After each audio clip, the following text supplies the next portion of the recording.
let's get to our first game, the game that doesn't really matter, but kind of matters to a Jaguar team that I had in the AFC Championship game, and now they're barely fighting to win the division Look, once again. I don't judge you for that because I had high hopes for this Jags team up until like 4 or 5 weeks ago when they just seemed to kind of fall apart, and it seems like it all started with Trevor Lawrence's injury. Yeah. Yeah, I mean, what was the game a couple weeks ago where he left that game with when they made him walk back to the locker room. Yeah, it was just like the they were the number one seed at that point. They were the number one seed at the point. He walks up in the golf cart. They lose that game because he leaves, and now they're on a losing streak, struggling to get back to it. They're facing the Carolina Panthers, which is, always get healthy, always get right. The Jaguars favoring this game by only 6. I thought it would be way more than that, but that shows how much the Jaguars have been terrible. Over-under in this game is 38. Trevor Lawrence may not play in this game. He was limited on Thursday, but again, Trevor's been a warrior. It's been like, it doesn't matter. I'm hurt. I have this. I have that. And he's always ended up playing. So I expect him to fully play and to fully be in this thing. So Trevor Lawrence playing. The Panthers, I guess you can say they've been playing better. Jags can be eliminated with a loss if everybody else wins in their division. Tough for them. What are you looking at in this game? So I know a lot of people, like the Panthers play one decent game and everyone's like, oh, the Panthers can cover. I know that the Jags seem to be in complete disarray right now. They're on a massive losing skid. If Trevor Lawrence plays, he'll probably still be banged up. The good news, you mentioned it, Panthers are the ultimate get-right team to play against if you need to get back on track this season. Back on track in Week 17, but you know what I mean. End the season on a high note. And this is potentially a must-win game for the Jags if they want to keep their playoff hopes alive. The Panthers have nothing to win for. They also have nothing to lose for. They gave away their draft pick. They're not tanking. It's not like they have anything really swaying them one way or the other. They're playing for the top pick in the second round. Well, yeah, sure. There you go. But I think the Jags win. I think they cover too. That's 6 points.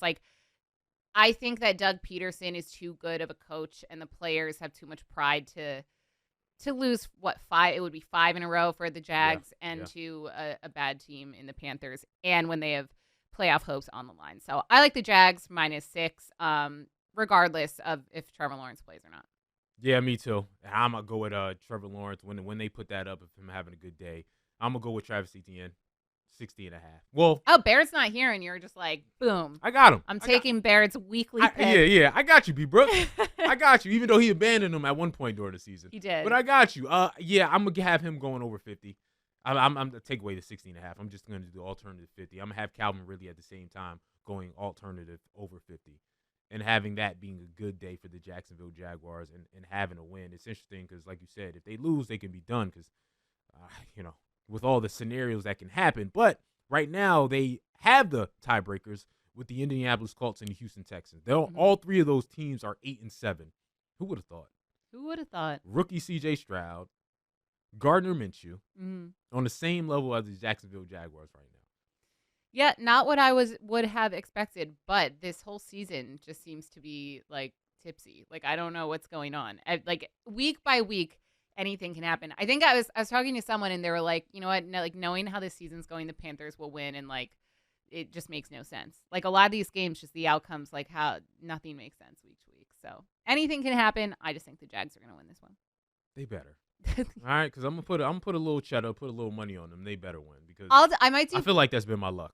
I think I would just do a side. I don't know if I try. I feel like the Jags have messed up any props that I put down on them recently. So I'm going to stay away from that. Many props. I'm with you on that. That under has been hidden for the Jags. Yeah, every freaking time. All right, with Falcons, Bears. Bears still have a chance. They're 6-9, but they need a couple teams ahead of them to lose out. The Bears need to win their last 2, and they need, I believe, the Rams to win out. Lose out, and somebody else to lose out in order for them to get in. The Falcons still have a chance to win their division. They also still have a chance to get the wild card spot. So it's again all over the place, but they're focused on the division right now, trying to jump ahead of the Buccaneers. They need the Buccaneers to take an L. The Bears are favored in this game by 3. The over/under is 38. What do you see in this game? I mean, I just think the Bears are actually the better team in every aspect right now. the Bears do what the Falcons are supposed to do well, which the Falcons' strength is supposed to be running the ball, but they actually haven't been running it that effectively. They also haven't really been passing it that effectively. I think that their offense is improved, at least in the last 2 games since Taylor Heineke has been playing at quarterback, but the Bears are hot right now. They're coming off a big win over the Cardinals. By big, I mean like not important game, but like double-digit win over the Cardinals. 11-point win. They have 4 straight wins at home. I just think that the Bears have all the momentum here, and I think that they're the better team. The Bears, Justin Fields' Bears are a playoff team. Yeah. Like he was hurt, so they lost some games, especially earlier in the season, but they won 4 of their last 6. Mm-hmm. The 2 losses that they had were against the Cleveland Browns by 3 and the Lions by 5. So they played great football throughout. Yeah. I just need DJ Moore not to get hurt so he can. Like, I don't know if I bet him again. I've bet him every week, and he's come through over the last 5 weeks. Mm-hmm. Yeah. I'm scared this time. Kev, you going to have to give me an update. I know he's okay, and I know he's playing, but is he just going to be a decoy? What? Yeah. He's just a decoy, guys. That's what Kev was saying in our group chat when we were freaking out, which didn't help at all because, like, okay, he's a decoy. That means he's not going to hit any of the props that I have him down for. What was his exact injury, Kev? Do we know? Again, I wasn't watching the game. I was texting ankle. Kev. His ankle. So I do know that the Falcons defense is tough on running backs. They're not tough on mobile quarterbacks. And Justin Fields is one of the best in the game right now at getting the yardage on the ground. So I like a Justin Fields anytime touchdown. Take his over rushing yards. Not over 100 rushing yards for Justin Fields, though, because never forget that mind-blowing stat I read, like, I don't even know how many weeks ago it was. I don't know if it's still true. No, it was a few weeks ago. Okay. Where any game, the Bears have never won this season a game where Justin Fields has over 100 rushing yards. Which is absolutely crazy. Yeah, but still, take the over. I don't know what the number is. His over-under is 54.5. Oh, yeah. I might just do the alternative 50+. Okay. Justin Fields gets 50+. But again, I'm with you. This should be a game. Tyler Heineke is the quarterback for the Falcons. The Bears have just played really good football, and they continue to play really good football. And Justin Fields is like, I'm your quarterback, not Caleb Williams. Absolutely. I'm your quarterback. Look no further. Stay right here. And, oh, by the way, little side note. System quarterbacks. We talked about system quarterbacks. Cam talked about system quarterbacks. Caleb Williams might be a system quarterback. What makes you say that? Lincoln Riley. Like, they're the new Texas Tech. In what? Where you may get Pat Mahomes, but you also may get Graham Harrell. Right? Like, you're going to look great. You saw USC, their backup quarterback, threw for 6 touchdowns, a bowl game record for them the other day. Yeah. He looked awesome. He looked Caleb Williams-esque. So are you saying if Caleb Williams was plopped in the middle of the 49ers offense, it would be just as good? See, I'm not even gonna dignify that because that's somehow gonna be a Brock Purdy slight. Well, he's a system quarterback, isn't he? He is a system quarterback. But again, system to the point of now you were just great for a college quarterback. And I think Caleb Williams is better than that. But that's what Lincoln Riley has turned into. Every quarterback's going to look great in that system. Yeah. Because they all have looked great and put up big numbers. Yeah. But you may be getting, like, again, the old Texas Tech. You may be getting a Pat Mahomes, but you may get a Graham Harrell. You know what I mean? Like, you may get a Jalen Hurts who played over there, although he played at Alabama first, so I don't know if I can give credit for that. But, his situation. But you may get something else. You may get Baker Mayfield. Like, well, it also seems like Baker's played great too. We'll get into that game in a little bit. But when it comes to Justin Fields, like, it also before the Bears' playoff hopes were fully confirmed, still alive, or at least by a long shot. These final games for Justin Fields were kind of like prove-it games. You know, is he the guy that they can depend on for the future? Do they need to draft a quarterback in the first round with their pick? I like Justin Fields. Like, if I'm the Bears, I'm keeping him as my starting QB. Yeah, you can still draft a quarterback. Like, why not? But I just think that Justin Fields has proven in these last few weeks of the season that he's the guy. He is one of the best quarterback ratings. Yeah. Kev, you would have to tell me this. Based on him losing and being out for a couple games, he might have a 500 record or above as a starter this season. I'm not sure what that actual record is for him just starting, but he has a good record just starting, and he's played very well, and has had a top 5 or 6 quarterback rating. So, again, all in on Justin Fields, and I think Caleb Williams is overhyped. I agree. I agree. Except the video of Caleb Williams crying with his family made me sad, so I feel bad for him. It was touching. It was touching, but still. Also, just one last prop for this game. That Chicago is very much not good, like as in they're in last place in defending backs as pass catchers. So Bijan Robinson over 22.5 receiving yards. Slam it. Wow. Okay, that's a good little nugget right there. That's one I'm going to use. Let's go to the next game. Patriots-Bills. I said it before, and I'll say it again. The Bills, to me, are the biggest threat in the AFC. The Bills have everything it takes. It's all on Josh Allen not turning the ball over. If he doesn't turn the ball over, they have the defense, they have the running game, they have the weapons. And when Josh Allen is good Josh Allen, he is a nuclear weapon. Mm-hmm. I think the Buffalo Bills, again, now 9-6, are going to go ahead and be 11-6. I still think they have a chance at winning the division. So I'm hammering the Bills again. Put in a small little change bet for them to make the AFC Championship game, to them to make the Super Bowl. Put a small little bet in, right? So are they your new Jags? Yes, 100. Okay, got to replace them somehow. The real Jags. The Jags are not. Yeah, that ain't happening. This game, obviously, they're favored by a lot. They're favored by 13. The over-under is 40. Bills with the big momentum. I still think they have a chance to win the division, but that's going to be tough. Again, Miami playing the Baltimore Ravens. The Ravens do what they did to the 49ers. Then it comes down to that final game of the season. What sort of bets do you like in this game, and how much do you like the Buffalo Bills? You like them as much as I do? I do. I've always liked the Bills. I think the Bills and the Philadelphia Eagles have actually had very similar seasons, except the Bills, the outcome hasn't swayed their way where the Eagles has, where they've played a lot of kind of ugly, close games where Josh Allen is really talented but has had way too many turnovers that have almost cost them or has cost them games. But they're still a really good team, and they're getting hot at the right time, and a lot of their recent success seems to be because they're figuring out and leaning on the run game a lot more. So I like James Cook rushing props. I like the Bills winning and covering at home. Yeah, the Pats are coming off a win, but I mean, it's Bailey Zappi. It's Bailey Zappi versus a Bills team that's looking like one of the best teams in the AFC right now, and Josh Allen. I think the Bills have all the momentum in their favor here. They're playing at home. They have that home field advantage. One prop that I would fade, though, Stephon Diggs has not really been contributing too much to this Bills offense lately. He's had under 70 yards in 5 of his last 6 games. And especially since the Bills have been leaning on their run game a lot more, I don't know if I would take that, maybe go alternate yards on that. Yeah, I think Stephon gets traded at the end of the offseason. Yeah, I think that relationship is torn. He's had, they had issues at the beginning of the season. I know he tried to hide it or whatever or whatnot. But now in the beginning of the latter parts of the season, after having like 5 or 6 100-yard games in the first 8 games, he's getting nothing. So I think he's going to be traded in the offseason. I also forgot. So the Pats beat the Bills earlier this season, which I totally forgot about. There's nothing like a revenge game, especially when you know that you're the better team. So I think that will help fuel the Bills to want to beat this team even more. Yeah, beat the brakes. And again, it's New Year's Eve. We're checked out. Let's go home.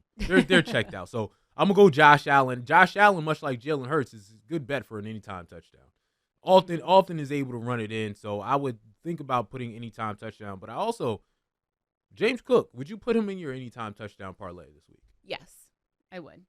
Because the Bills have been relying on him a lot more. And B, because I think that they're going to have a lead, so they're probably not going to be throwing it too much.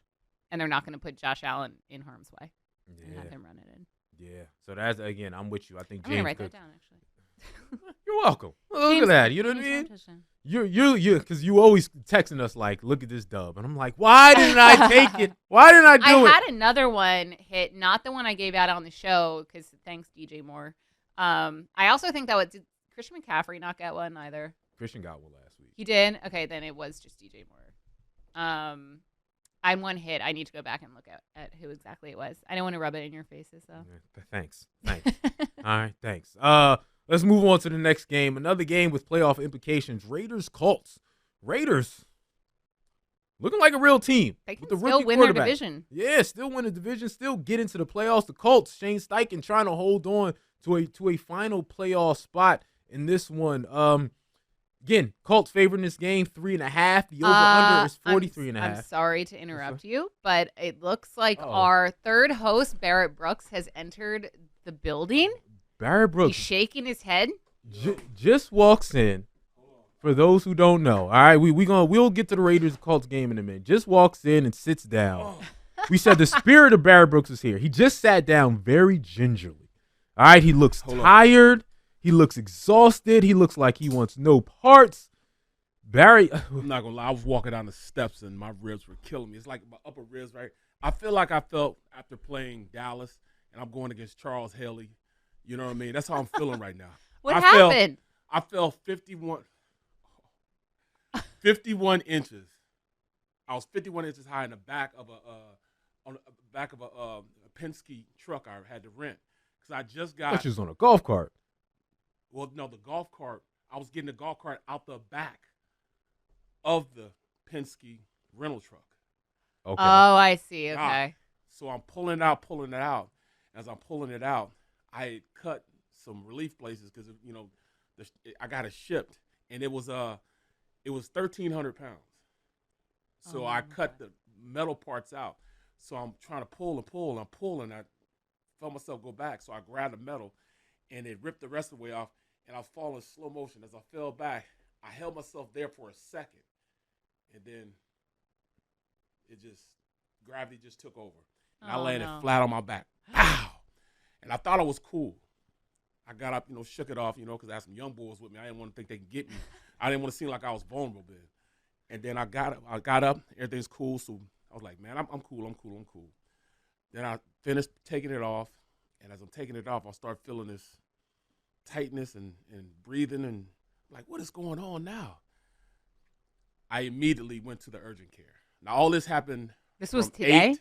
From 8:30 to 9:30 today, the fail happened. And then 10 o'clock, I go to the urgent care. Like, they got me sitting there. I take x-rays. There's no broken bones. Good. That's good. But I feel like I'm broke, like really, really broke. You know what I mean? Yeah. And I'm sitting there, and as I'm sitting there trying to, get the x-rays and the doc comes out. First of all, I didn't get a doctor. I got a nurse practitioner.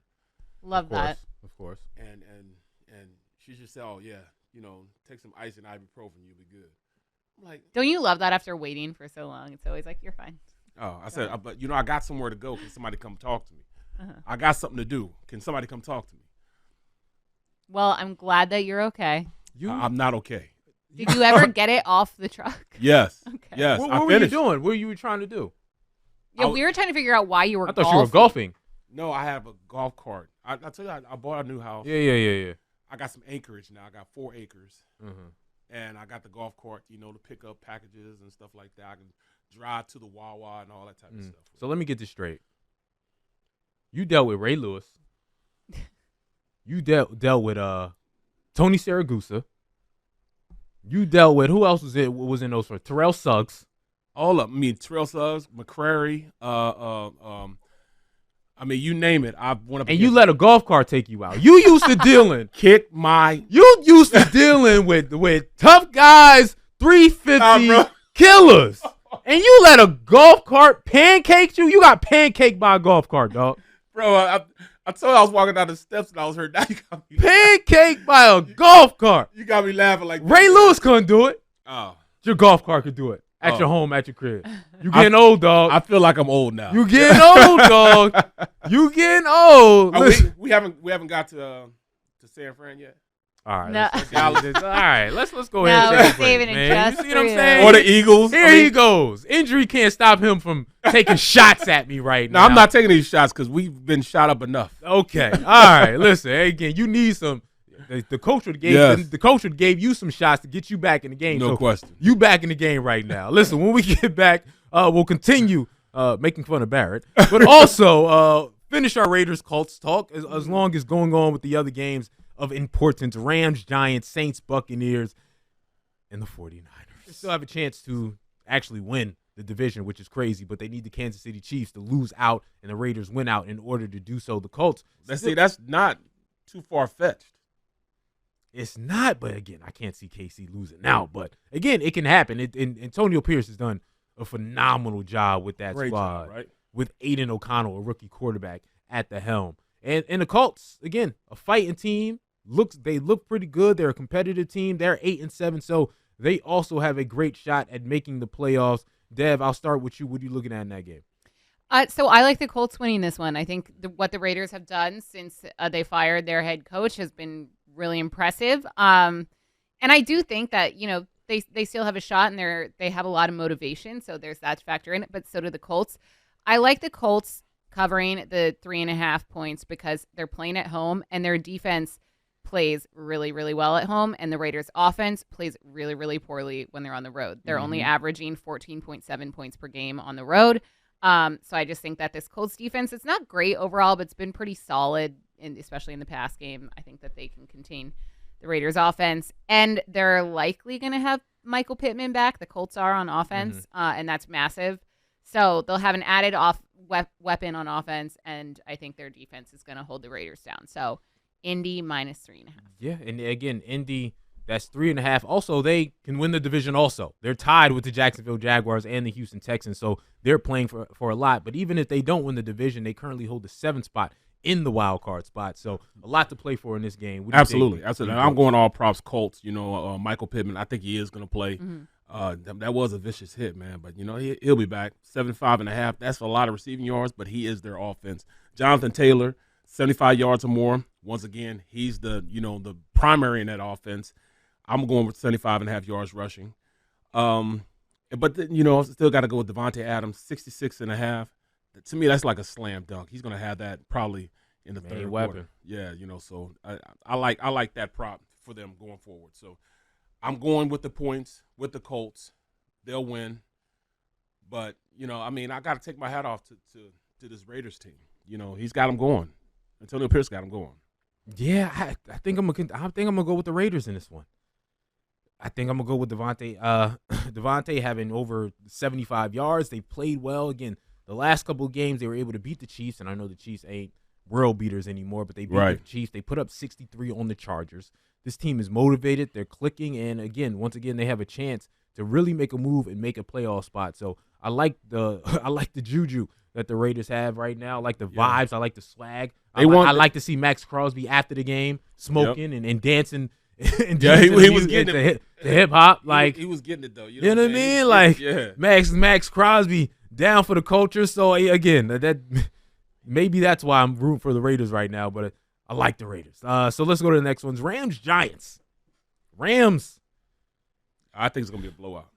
I think the Rams are the team that nobody wants to play. Nobody wants to play them. I don't think anybody wants to play the Rams in the entire NFC because the Rams have been absolutely kicking so far. And they're one of the only teams in the NFC and the entire NFL that can say, I got a Super Bowl winning quarterback and a Super Bowl winning head coach. They got people who are experienced, and I got a future Hall of Famer who's still killing people in Aaron Donald. The Rams have won 5 out of their last 6 games. Yes.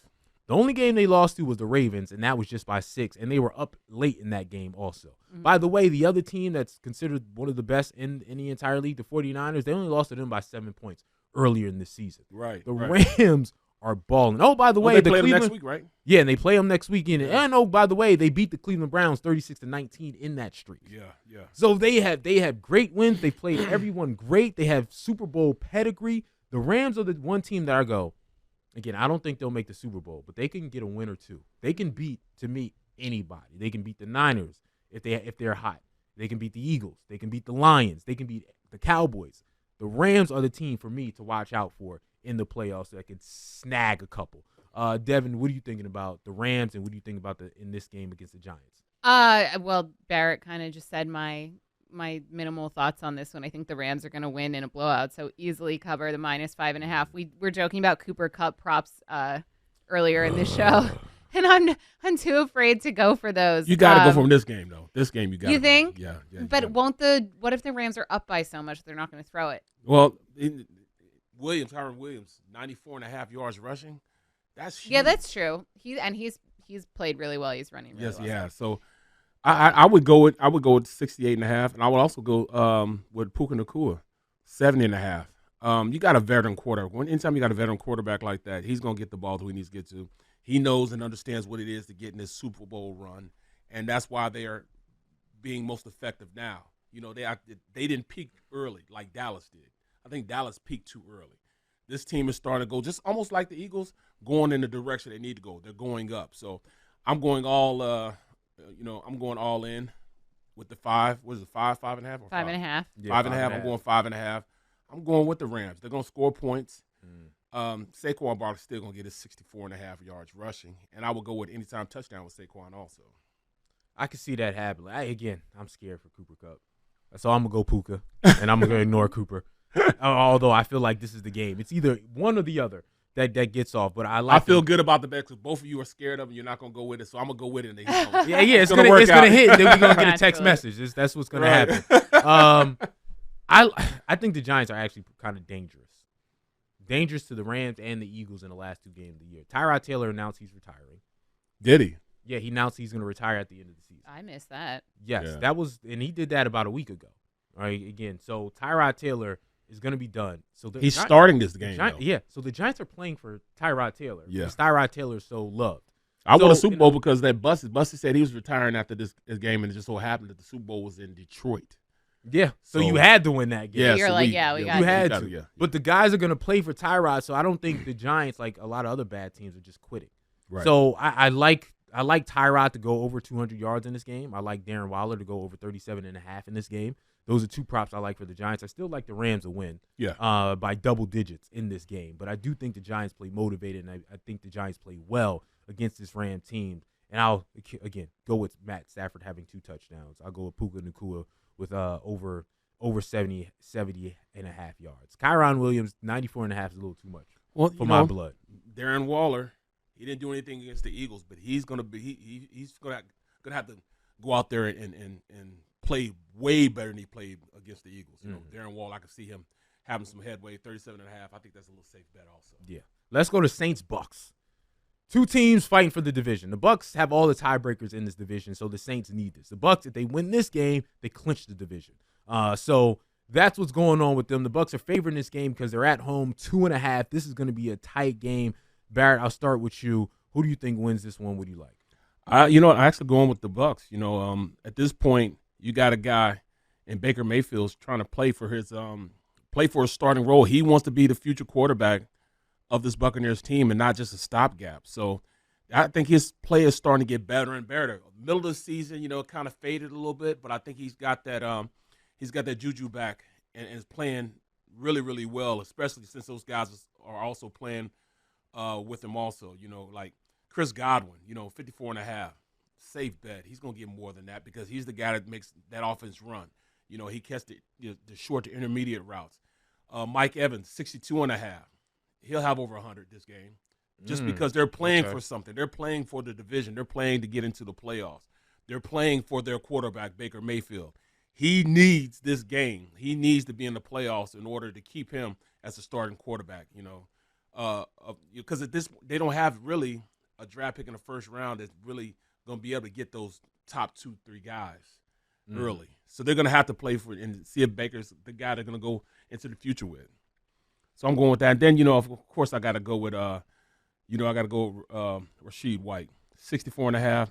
He'll get a buck. He'll get 100. And I also put anytime touchdown also. Alvin Kamara, 44.5. He's been kind of, screwing me lately. Mm-hmm. You know what I mean? Me too. All season. Yeah. I used to rely on him. I can't rely on him anymore. I'd rather go with Taysom Hill's 15.5 rushing yards as opposed to going with him with just 44.5. But you can't mess with Rashad White, 64.5. That's a safe bet. New guy. Yeah. What do you like in this game? So I also like the Bucks winning and covering. They are coming in on a 4-game win streak. Baker Mayfield's playing really well. I like Baker Mayfield over his passing yards, which is 232. Coming off week 16, he had 283 yards. Derek Carr coming off over 315-yard performance, but he only had 127 the first time these two met earlier in the season. Mm-hmm. So hopefully the Bucs defense can do whatever they did last time, or maybe Derek Carr was responsible for that one, knowing him. And I also like Mike Evans over 62.5 receiving yards. He's reliable. That number is pretty low, especially against a Saints secondary that hasn't been impressing me as much this late in the season as they had earlier in the season. So I like the Bucks winning, and they're playing for a lot more. They lock up their playoff spot with this one and division one. Yeah, Baker Mayfield, who knew? Right, like he's the guy. This is the guy we thought coming out of college. Well, some thought out of college he would be. Yeah, he's balling. He's balling right now. And the Bucks have been flat out scoring the rock. They put up 30, 34, 29 in the last 3 games. Mm-hmm. All right, so over 30 points a game against the Jaguars, Packers, Falcons, 3 teams that were fighting for the playoffs. So they've been in playoff mode and been playing playoff games for the last 3, and they're just a better team because Baker Mayfield's doing a lot and not making mistakes. So I like Baker Mayfield to throw for 2 touchdowns and throw for over 200 yards in this game. I think the 200 yards is damn near a guarantee. But 232.5, I may not go that, but I'll go the alternative. Over 200 yards, 2 touchdowns in this game, one of which is going to be to Mike Evans. I like Mike Evans in this game. I'm going to be safe, to be honest with you, go alternative 50+. I think that's going to get done. And I like Rachaad White, who'll also go over 50+. To be a little safe and go alternative. But, again, I like the Bucks in this game. I think they're going to win. I know this is a close spread, 2.5, but I think they win by more than that. Mm-hmm. I think this is a solid victory to prove. And then another team like the Rams where you're like, all right, all y'all up there better play on point, right? Like, y'all are better than us, more talented than us, but if you ain't on point, we can get you, right? They're another team I go, you can win a playoff game. They can win multiple games. They got talent. A playoff game, depending who you play and how that team is particularly playing that day. So, again, I think we're all on the Bucks with this one, and if that's your point, we'll talk about the odds a little bit later on the show. You might as well bet the Bucks also win the division. Yep. Right. So if you're going to make a bet that the Bucks are going to win this game, do the same with the division. I don't know what the odds are that right now. We'll talk about that later in the show, but you might as well put them both and parlay it. So that's what we're liking in this game. All right, we're going to take a break. When we get back, more games to talk about. With them, they're going to make fun of the 49ers, of course. No, actually, I'm not. The 49ers are going to beat the Commanders. Thank you. I mean, I meant to reverse that, and I didn't. So. Well, good. Fraudulent. They're scored. Look, 11-4 and 4-11. They are reversed. Niners, Commanders. All right, just go ahead. All right, next. Say what y'all got to say. Next. Are there shots y'all want to take? Well, can we talk about our producer's notes for this game? All it says is glorified scrimmage. Carry on. And Easter, look, as much as I wish I could control you, Sean, and be like, oh, yeah, no, the Commanders. No. The 49ers are going to. Y'all not going to make fun of the loss, though, to the Ravens? No. Ruined my whole Christmas. Hold on. This is the major reason why they lost the game, because that was one of the only teams that matched their intensity. And that's the reason why, I mean, player for player, they're pretty much equal in what they offer. So as far as, defensively, the 2 best linebacking cores in the NFL, period, bar none. The 2 best secondaries in the NFL, bar none. You look at their pass rushers on the outside.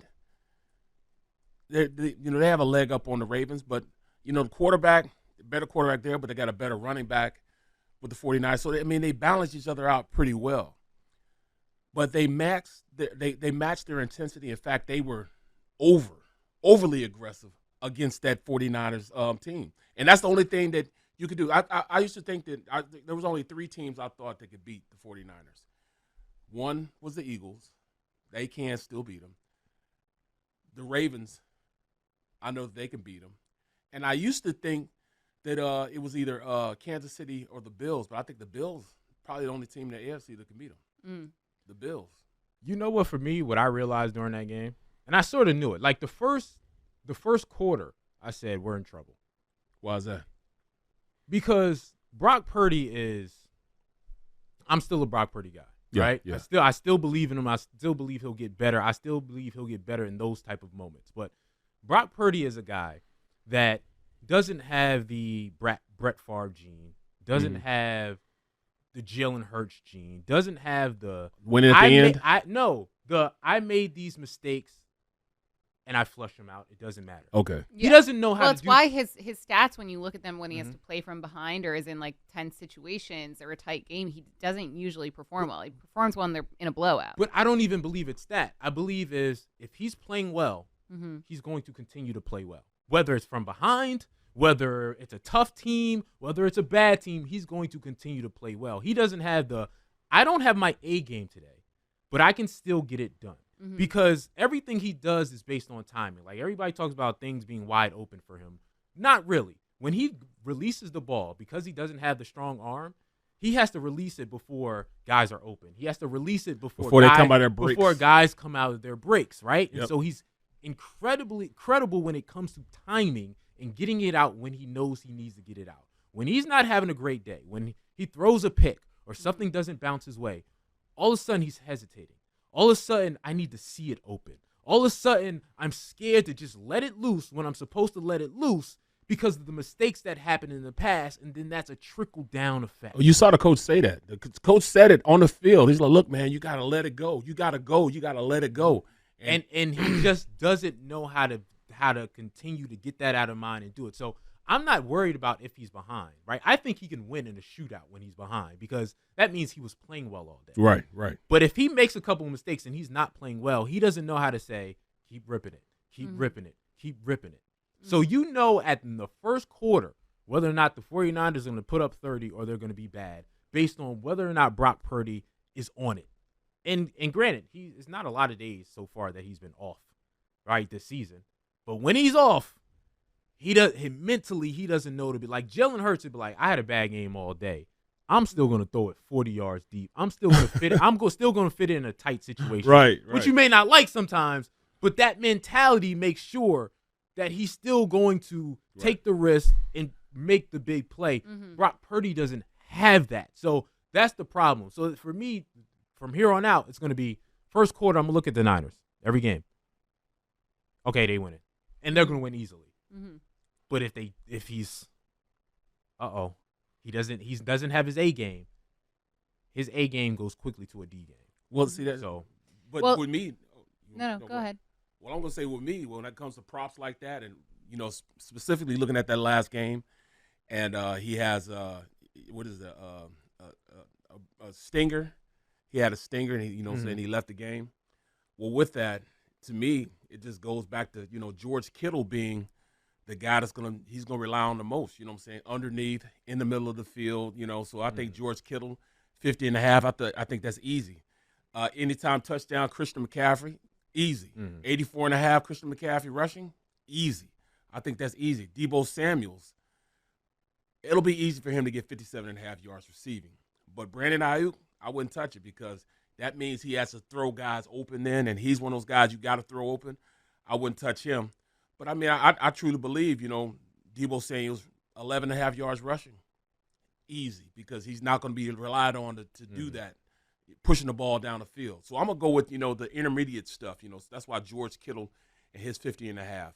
Deebo Samuels and in his rushing, 11.5. I'm going with that. Christian McCaffrey, 84.5. I'm going with that. What you got, Dev? What you thinking? I know you had a comment on what I had to say also. Oh, no, nothing. It's just not worth it. I was just going to troll you. It's not worth it. But yeah, no, I like I said, I like the 49ers minus 13. Christian McCaffrey seems like an anytime touchdown, lock every game. It's like that, and a Jalen Hurts anytime touchdown will always hit. The Commanders, this is going to be another like the Dolphins. Was it Bears or Broncos when they put up 70 points? Yeah, it was Broncos. Broncos, yeah. Dolphins, Broncos style 70-point crushing. Yeah, it'd be crushing. Christian McCaffrey over 100 yards and 2 touchdowns is going to be a guarantee for me. They're going to push to try to. I feel like they're going to be up by so much that I don't know if they're going to run him over 100 yards. You think? MVP. Well, MVP and plus MVP with Brock Purdy's, sprained shoulder, whatever it is. That's true. They're going to try to hand it off as much. I just think MVP. So. He's gonna get over 100 and get him a touchdown. I like that. George Kittle is close to having 1,000 yards on the season, so I think they're gonna feed him a little bit, so he's gonna get over 50 yards to have their marks. I think this is a mark game. Let's go get our marks. Yeah, I mean, let's go get our stats. Let's go get our marks. To that could really seriously happen now with Christian McCaffrey being MVP because right now I think Jackson's leading the race right now. Yeah, he's leading the race. All right, let's go to the next game. Let's go to y'all, Philadelphia Eagles. Eagles taking on the Cardinals. 3-12 Cardinals. Eagles favoring this game by 11.5. The over/under in 48. I'm gonna tell you right now. I think the Cardinals cover. Ooh, the Giants shouldn't have covered last week, and they covered.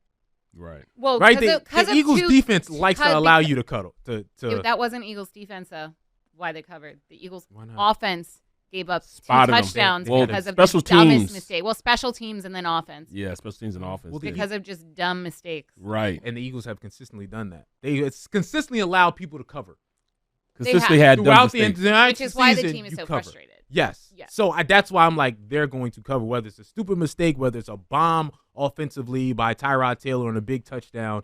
That was they've the done one that. play that the Eagles defense did let up, and they can't do that. Yeah. So I kind of feel like the Arizona Cardinals, I feel like this game is going to be over for one, over the 48 because the Eagles defense and because they'll let up some things. And I think they'll cover it. Again, it'll be a backdoor cover, but a cover.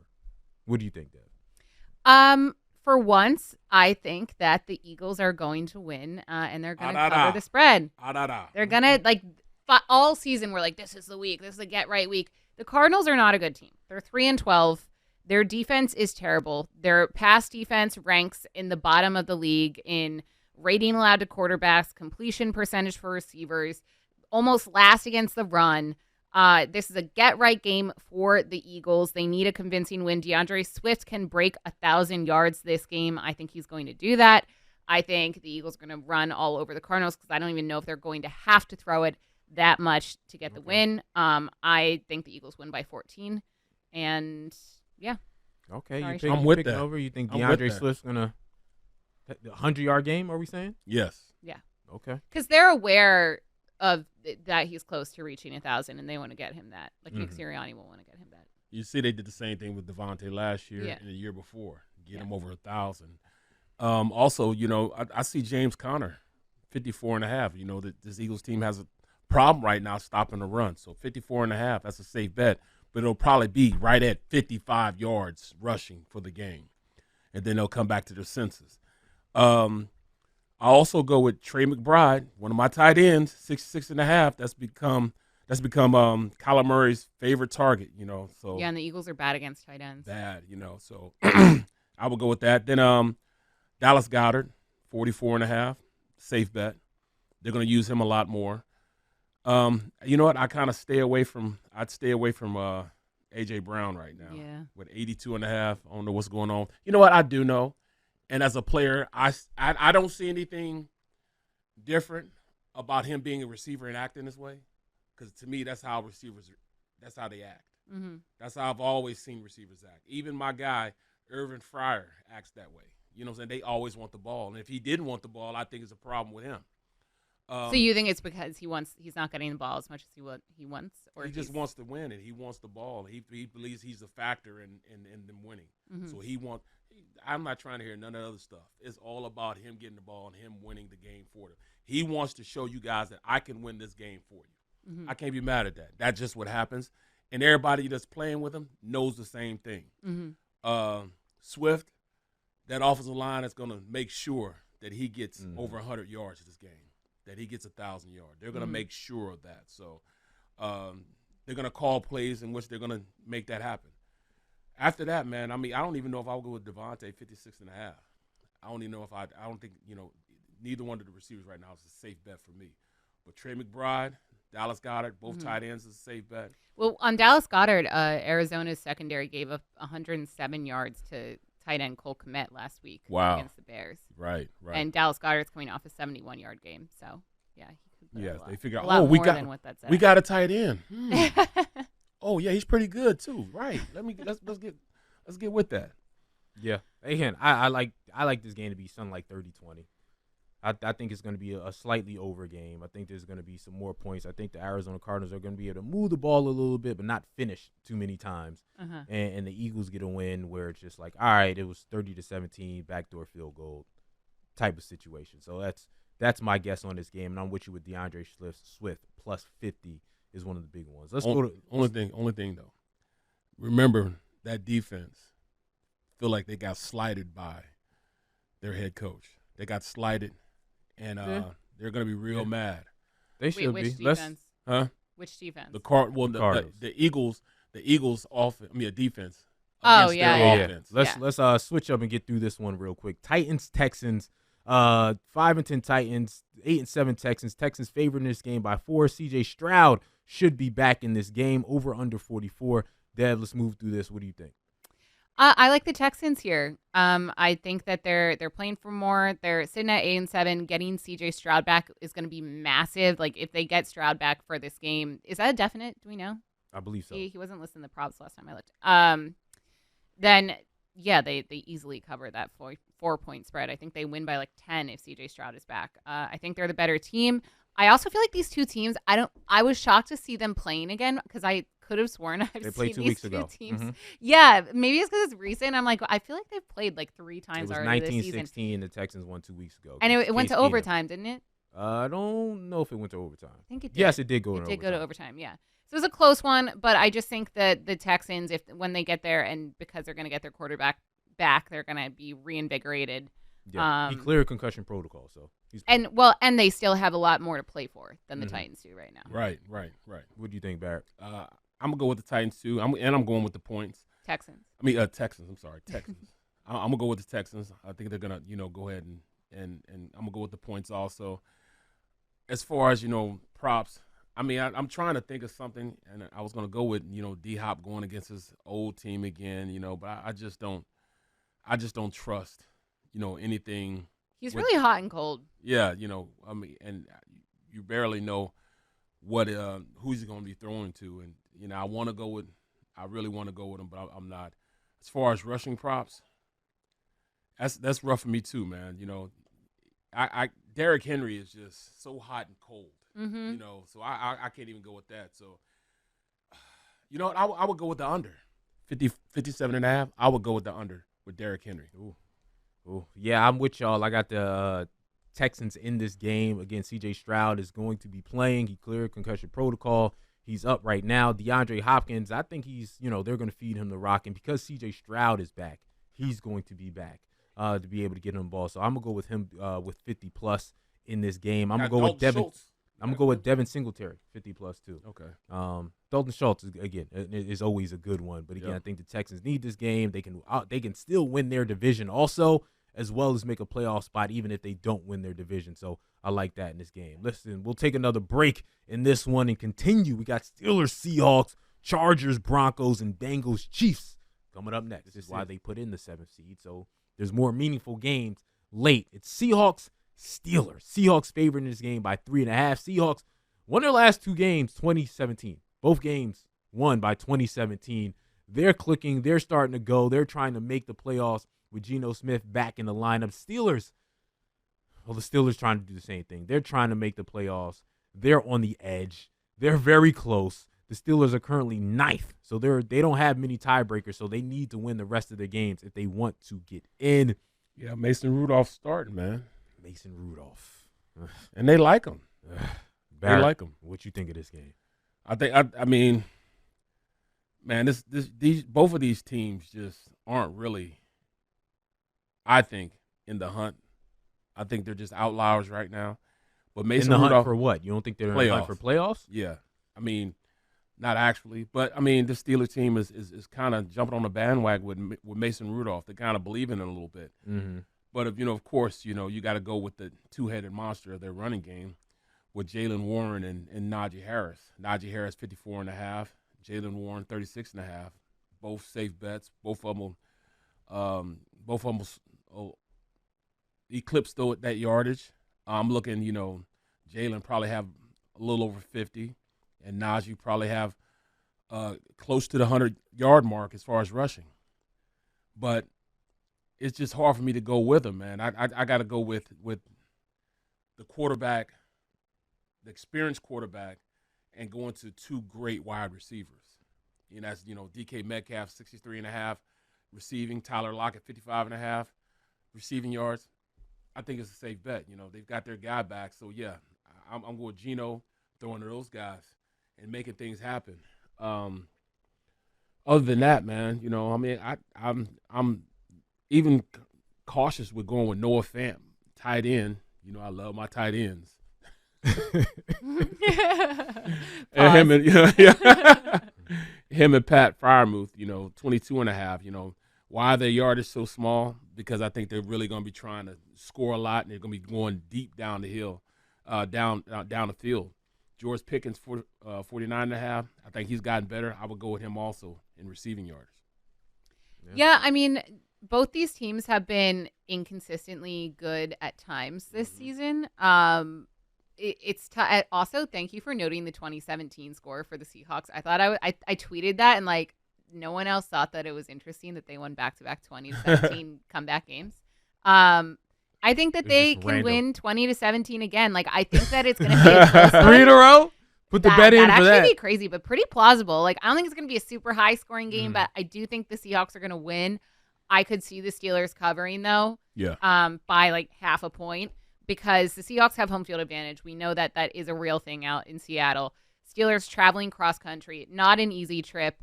The inconsistent play, and I just think that the Steelers have found ways to win throughout the season, but a win against the Seahawks that are playing to hold on to their wild card spot, to hold on to their postseason spot in Seattle, like I just don't think that that's in the cards for the Steelers this game. It's going to be a close one. I like George Pickens over his receiving yards, which I can't believe I'm saying because given, what happened, like 2-3 weeks ago with him. Right. Not blocking. Yeah, it seems Mason Rudolph has really, reinvigorated that Steelers offense. So I like George Pickens over 49.5. I also like DK Metcalf over 63.5 receiving yards. I don't know if the Steelers are going to run the ball a ton in this one, so I might fade Najee Harris and Jaylen Warren rushing props in this one, just because I think they'll be playing from behind and trying to catch up to the Seahawks. It's interesting because the Steelers, they don't go under 500 under Mike Tomlin. Right. There's a chance, right? They got the Seattle Seahawks. Well, they wouldn't go under. But they had the Seattle Seahawks and the Baltimore Ravens. Yeah. So I feel like I have to pick them to win one of those games, which is the frustrating thing. Now, the Baltimore Ravens, if they win this week, the last game won't matter. Yeah. So that'll end up being, okay, the Steelers are able to get over 500 if they lose to the Seahawks. But, again, if the Baltimore Ravens lose to the Miami Dolphins, I know this is too much thinking for this, but they lose to the Miami Dolphins, then they'll be playing for something in the final game of the season, and the Steelers will get waxed.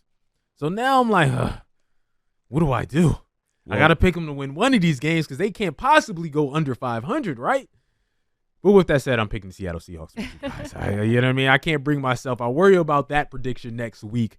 I'm with you guys. I do think Najee Harris gets off and gets over 54.5. I like him in this game to do that. Again, it's going to be a tight game.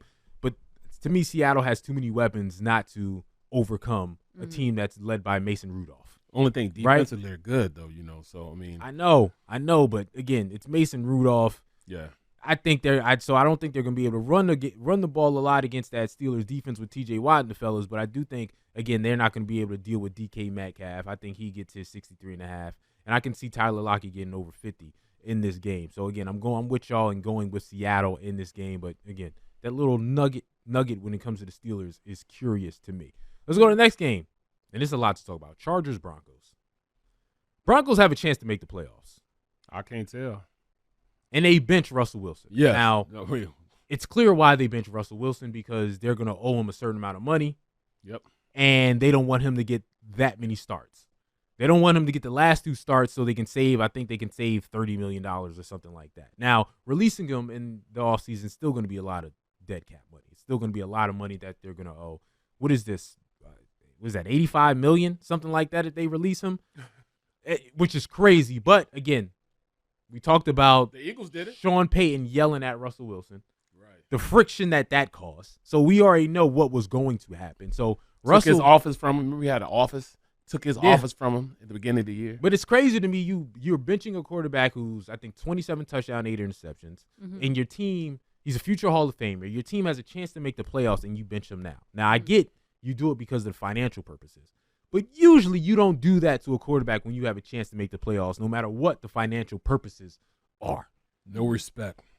That is crazy. And, again, I'm not a big Russell Wilson fan because of all the stories that you've heard and all the things that have come out. But it's even with that, it's like, no, crazy. You are doing him dirty by doing that at this time and at this period. Dad, what did you think about what happened?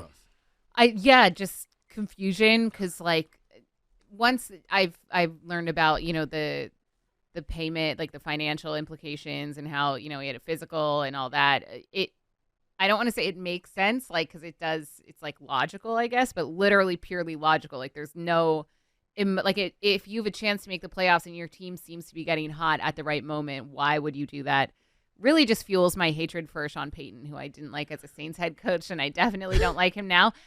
I'm not the biggest Russ fan either. Like, after everything that we've heard, but I don't think he deserves that. I don't think the Broncos deserve that. And I just keep thinking about if I was a Broncos fan, like if that happened in Philadelphia, I feel like we would like burn the link down. Like people would be losing their minds. Rioting. Again, let me correction again. $85 million in dead cap, but they are going to save $49 million by doing this. I get the money implications, but just with a quarterback, when you have a chance to make the playoffs, and a quarterback who, for the most part, is helping your team. Like, I don't think he's actively hurting the Broncos. And you mentioned it, Russell Wilson. Like, he's a franchise quarterback, like future Hall of Famer. He's proven himself in this league.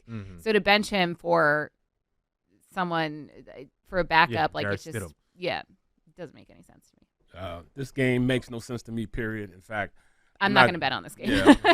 I'm just going to go with the running game. Devontae Williams, 57.5 yards rushing. Austin Eckler, 46.5 yards rushing. Those are the only thing, those rushing totals, the only thing I would go with. After that, I can't see anything else that would make me go in that direction. Two backup quarterbacks, Easton Stick, Jarek Stidham. It just that's a recipe for either the worst game ever or a back and forth that these guys just, go out there and pass for like 350 yards apiece.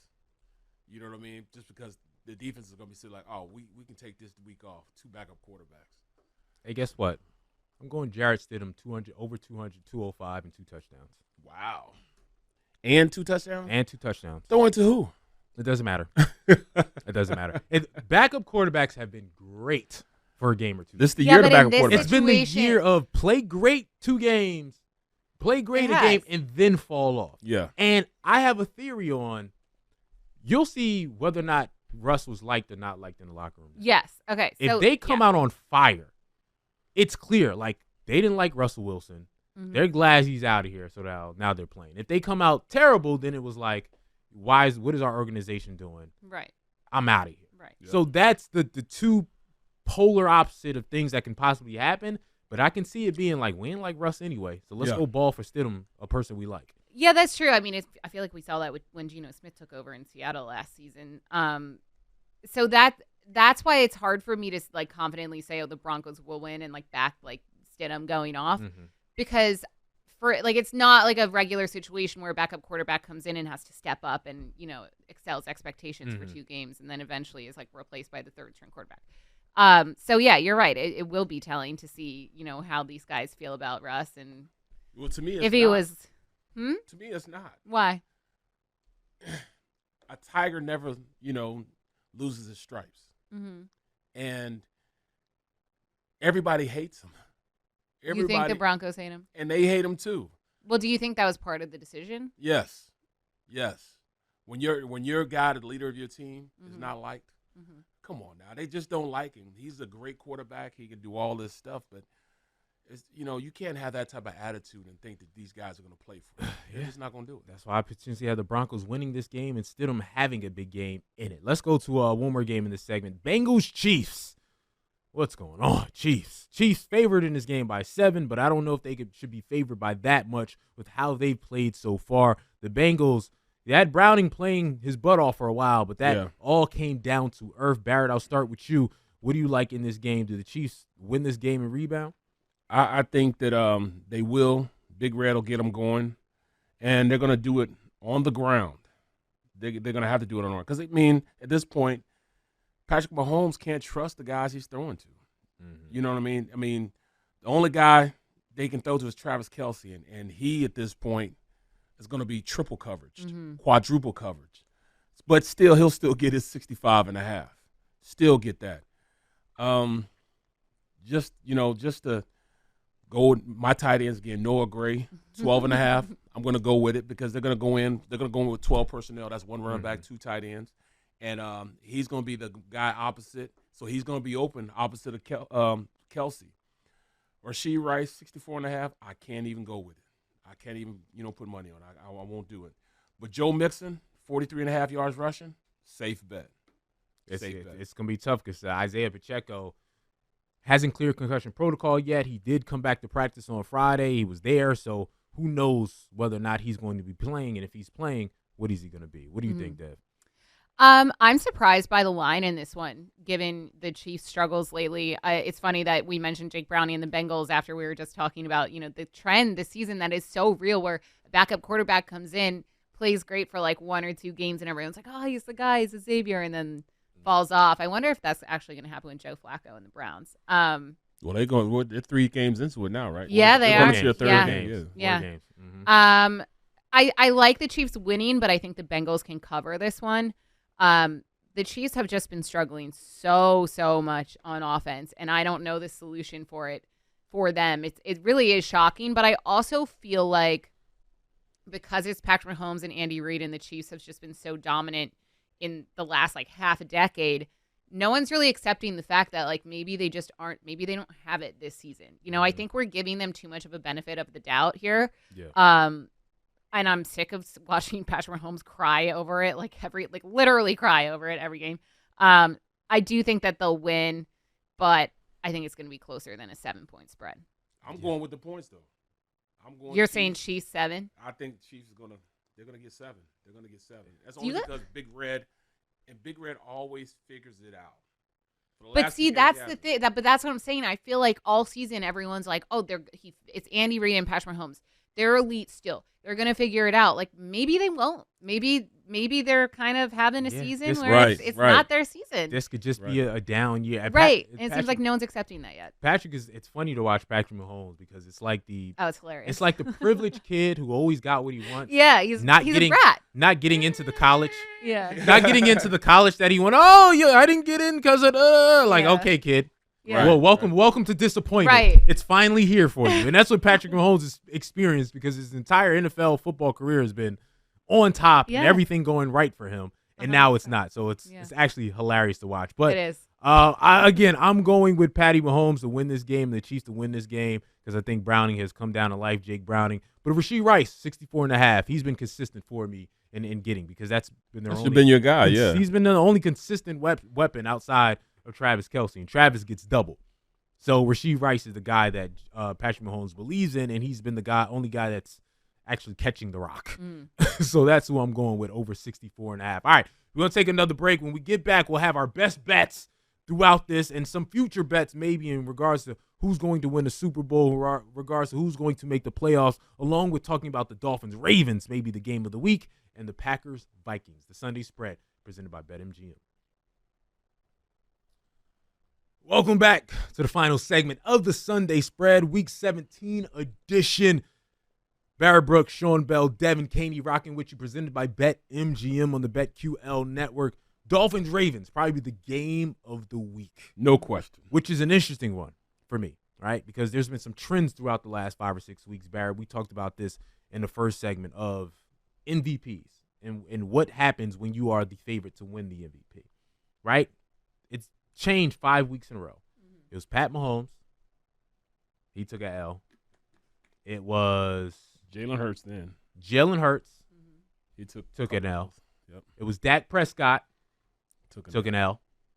It was Brock Purdy. Just took an L. Now it's Lamar Jackson. What are you saying? If you're going by the trends of the last 5 weeks, this could be a Lamar Jackson L to the Miami Dolphins. Now, normally I would just pick the Dolphins to lose this game because the Dolphins, out of all the teams that are going to make the playoffs, they have the weakest strength of schedule so far this season. Right? Like out of all the teams so far, now that's going to change now that they have the Baltimore Ravens on the schedule, but they have the weakest one. I believe it's 402 the last time I checked. The weakest strength of schedule, and I'll check that right now as I'm talking. The Miami Dolphins strength of schedule, 414. As opposed to the Baltimore Ravens, 533, the Kansas City Chiefs, 500, Jacksonville Jaguars, 562. You get the point. Yep. They've only been one team with an above 500 record, and that's the Dallas Cowboys, which we don't believe in, right? Yep. So who are they? They haven't proven to be anything yet, and this is their time to prove something. Barrett, I'll start with you.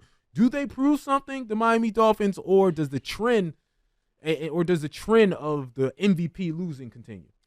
This is this is a tough game because, number one, you got one of the best defenses against one of the best offenses. Mm-hmm.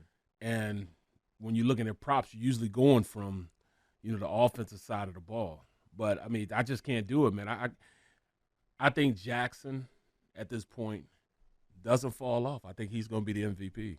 I think he kind of bucks that trend right now because he uses his weapon so well, I mean, Isaiah Likely, 42.5. It's easy for him to get 42.5 because the way that Jackson runs around and gives himself time, it's amazing, man. So, both he, Zay Flowers, 56.5, and I'm not going to touch Odell on this, but even Nelly, 14.5, Nelson Aguilar, 14.5. Mm-hmm. I think they come out of their shell and become that offense they can push the ball down the field, which puts me in this. Lamar Jackson, 52.5 as far as rushing. I'm going to go with the under there because I truly believe he's going to push the ball down the field, and they know that they have to pass the ball to keep up with this, offense that, Tua has. So I'm gonna go with what was it 3.5? What's the points? 3.5. 3.5. I'm gonna go with 3.5 with the Ravens, and I'm going with all Ravens. I'm going with the more Ravens prop bets than anything. Isaiah Likely, Zay Flowers, and also Raheem Mostert, 45.5 against their defense. Okay. And Raheem Mostert's going to play, right? Yes. Yeah, his props are up. He's questionable. I mean, those linebackers are good, but I think that he's going to be the only thing really they have going on because their secondary can cover. Their secondary can cover very, very well. And Raheem Mostert's so fast that he might be one of the fastest guys on the field. He might be able to run away from both Queen, the linebacker, Queen, and the other kid, man. So I like him as far as Miami prop bets, but then after that, I'm going strictly with the Ravens. What you thinking? Yeah, I think so. Congrats and thank you to the Dolphins for beating the Cowboys. Finally, beat a team with a winning record, as you mentioned. That's it. Like that's literally one of the few teams that they've beaten above 500. The Ravens just beat the 49ers, a team that has been rolling over opponents, killing people. Are looking like just an unstoppable force, and the Ravens beat them handedly. It wasn't like fluky game. No, the Ravens crushed them. Sorry, they beat San Francisco, they beat the Jags, they beat the Rams, they beat the Lions, they beat the Seahawks. Like the list goes on. I just think that the Ravens are the more complete team. I think they're playing the best football in the NFL right now. I think Lamar Jackson should and will win MVP. I don't think that trend is going to continue. I like the Ravens winning this one. I don't think it's going to be a super high-scoring game, but I just think the Ravens have the talent, they have the flow right now, and they have the defense that can contain Tua and that potent Miami offense. Oh, that's great, Danny. I'm going with heart, not brain. Heart. I'm going with my heart, not the brain. And that's why I'm going with the Miami. You think Miami has more heart than the Ravens? No, my heart. Not their hearts, my heart. I'm going with what my heart wants. I didn't know that you what my heart wants, like that. Okay? And I'm going with, again, all the facts y'all said is correct. I would normally pick the Baltimore Ravens to win this game. It's been a season like that, though.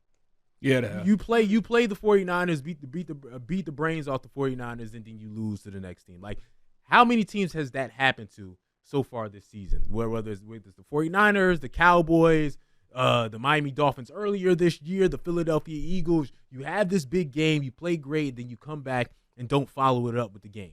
Every team that's been on top has been knocked the peg right away. It's just how the season is going. Every MVP has been at the top, has been knocked off a peg right away. Right? And again, the brain tells you, the facts tells you it should be the Baltimore Ravens in this game, but it's been that type of season. So, again, if you're making bets, don't pay attention to what I have to say because I'm going off a feeling. But the feeling has been that this entire season long. So that's why I'm going to pick the Miami Dolphins to win this game. Again, some of this is selfish because I have Christian McCaffrey as my betting MVP. I can win some bread if You're just if mad the that Baltimore the Ravens beat the 49ers last week, aren't you? No, I'm not mad. In fact, I knew it. After it happened, I said I should have known better. I said to myself, the 49ers they were riding too high. Yeah, they were riding too high. Someone had to bring them back down. At some point, they had to get punched in the face. It's not that easy. Like, it was just like they were blowing everybody out. I said to myself, you should have known.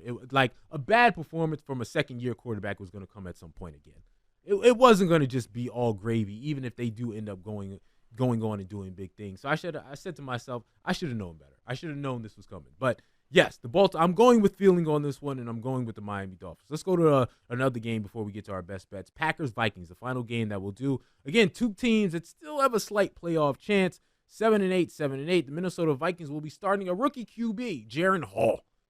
I mean, that tells you exactly. That tells you where I'm going with this one. Vikings favoring this game by 1. Dev, I'll start with you. What are you thinking?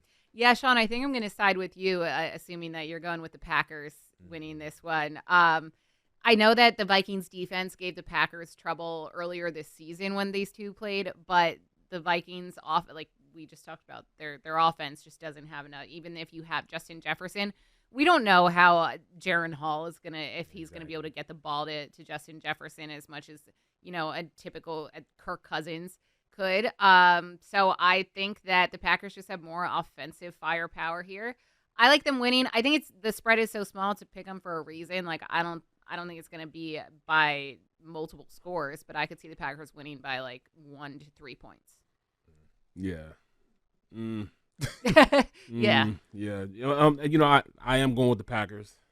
I think I'll go with the points also, but I'm going against all conventional judgment and knowledge of seeing this guy for, all season do nothing for me. But I'm going to go with Aaron Jones, 52.5 yards rushing. And I'm also going to go 16.5 yards receiving because he just can't be as bad as he's been all year. He just can't. He can't continue that trend. So this is the trend in which he comes out of his shell and gives them something that they can work with. Then I'm going to go with Romeo Doubs, 43.5 yards receiving.